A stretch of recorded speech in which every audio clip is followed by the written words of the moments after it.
Hey, it's Rabbi Shmuel Pollan. It's so great to have you here on the Light Unto the Nations show. We have a very important episode for you. I want to applaud you for clicking on this video because you are obviously married and you want to make your marriage better. And a lot of people just don't care enough to make it better. They're just too lazy to get it better. Or they don't want to deal with the pain inside that it takes to really make your marriage better. But you are here. You're here now. I am here. I have some stuff that's going to help you. I'm personally divorced, and I was married for 10 years, and we had 5 kids, and it was very tragic that we got divorced. Very sad. And if I had known some of the things that I'm going to tell you now, it's possible I'd still be married. There were a lot of mental illness issues and personality disorder issues, but who knows? It could have helped. It could have made a big difference.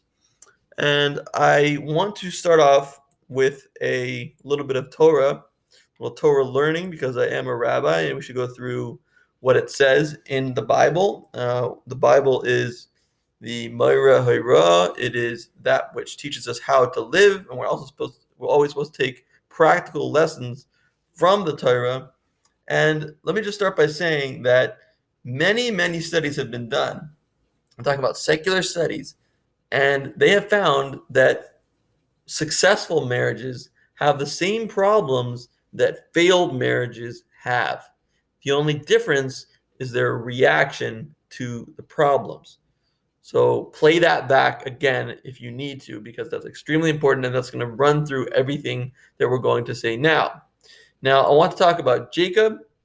Jacob is like the archetype for all the Jewish people. He's an amazing patriarch. So he's a Bechir Sheba'avos. He's the chosen one among all the patriarchs. So among such great people, he was the greatest. And he was meant to marry Rachel. Rachel was, it says clearly, she was so beautiful and she was so special and she was so wonderful. And that was going to be a great marriage. And then Laban, the evil Laban, he switched them. On the night of the wedding night, he switched in Leah and switched out Rachel. So Jacob wound up marrying Leah. And Leah has the numerical value of the exhausted one. She's also called in the verse the hated one. And this is what happened. He wound up marrying Leah instead of Rachel. So he must have been very upset and disappointed. But this is actually a repeat that happens for every single one of us who gets married.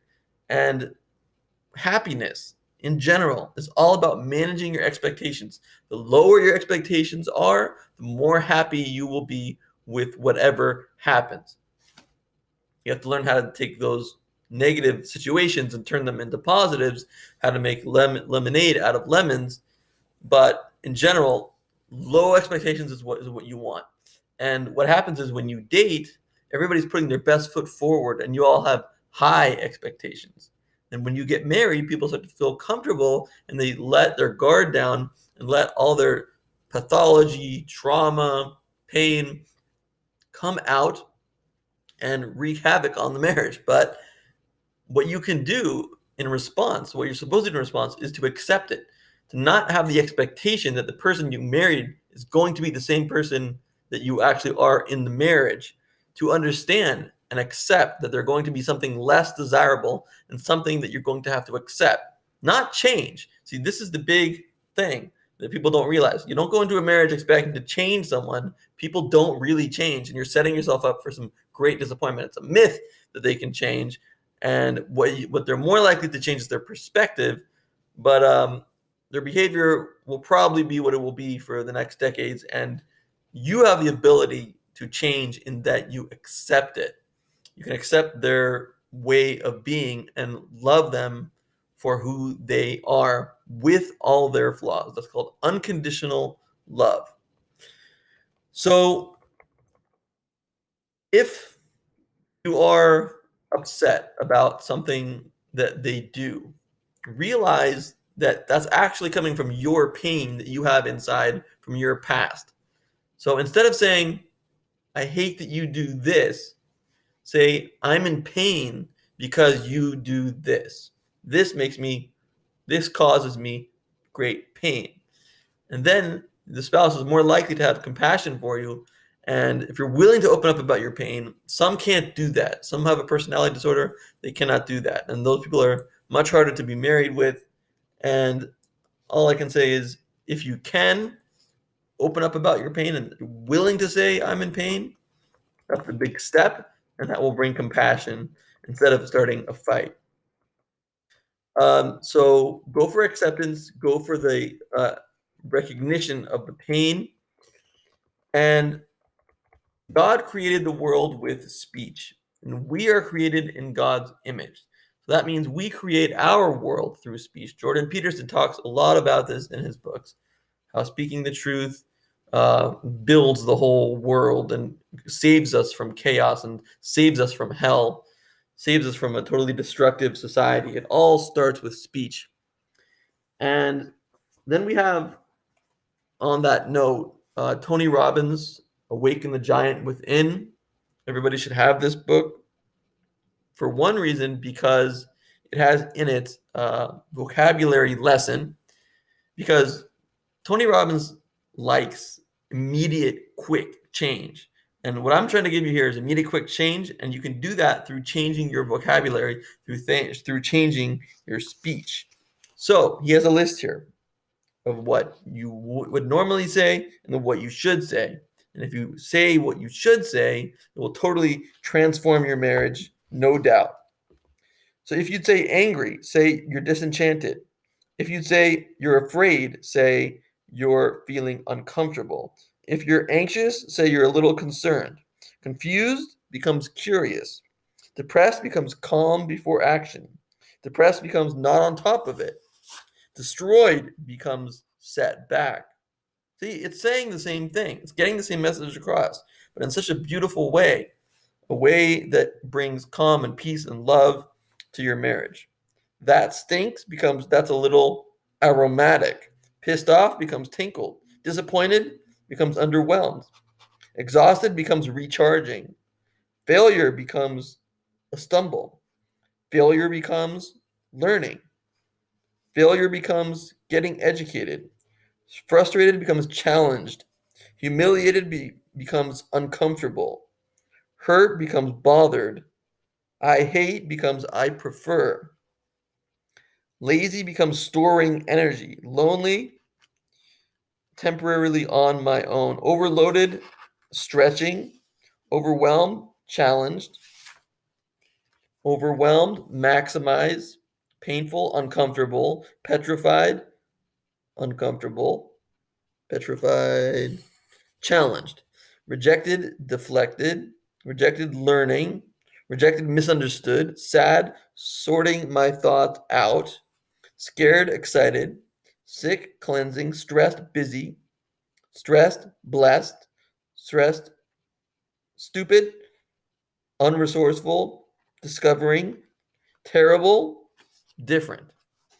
How different will your marriage be when you use those words instead of those words? There's no comparison. This is quick, rapid change. Thank you to Tony Robbins for this wisdom. And let's go on to the third way to fix your marriage quick. And that is the power of questions, because we are constantly in our head asking ourselves questions. And Tony Robbins gives here what questions you should be asking yourself in the morning and in the evening. So what we're going to do is we're going to translate these questions that he gives us into questions about our spouse. So number one, what am I happy about in my life right now? So that could be, what am I happy about my spouse right now? Number two, why am I excited? What am I excited about in my life right now? What am I excited about my spouse right now? Number three, what am I proud about in my life right now? What am I proud of my spouse about right now? Number four, what am I grateful about in my life now? What am I grateful about in my spouse? Find something that he does right. Find something that he does good, or just some character trait that he sometimes shows. Number five, what am I enjoying most in my life right now? What am I enjoying most about my spouse right now? What am I committed to in my life right now? How am I committed to my spouse right now? Who do I love? Who loves me? That's clear. And in the evening, you ask other power questions Like number one, what have I given today? What have I given to my spouse today? Number two, what did I learn today? What did I learn from my spouse today? Or what did I learn about how to better serve my spouse today? Number three, how has today added to the quality of my life? Or how can I use today as an investment in my future?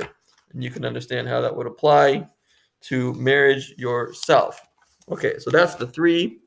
And then we have bonus items for you. We have the lowered expectations. We have changing your vocabulary. We have asking the right questions in the morning and in the evening. And beyond that, how about making out for 15 minutes every single day? Wouldn't that make a big, quick difference? I also credit Tony Robbins for that suggestion. But hold on, before you accept that challenge, consider not touching each other, not only being not intimate, but not even touching each other for 2 weeks out of the month. Because you will find that when you pull yourselves apart, you come back like a rubber band. You come back so much closer than you were when you started. So, those are really 5 suggestions to quickly have an impact and fix your marriage. I wish you all marriages that are full of playfulness and joy and love and romance and unity. And may it all come to fruition with the help of this video. May your marriages last forever. God bless.